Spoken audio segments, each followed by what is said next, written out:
আমার হুসাইন শহীদ হয়ে গেছে কারবালার ময়দানে, আমি যাইতেছি।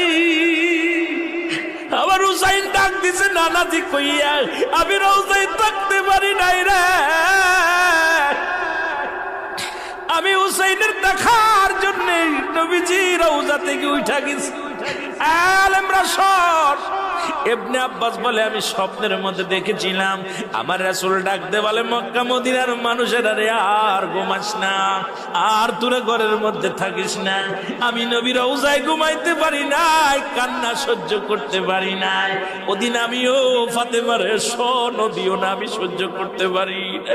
আমার হুসাইন যখন ডাক দিয়েছিল না নাজি ইয়া মুহাম্মাদ ইয়া মুহাম্মাদান কই যেদিন ডাক দিয়েছিল রে, সেদিন আমি নবী রওজা থেকে পাগলের মতো উঠে কারবালা পর্যন্ত চলে গিয়েছিলাম।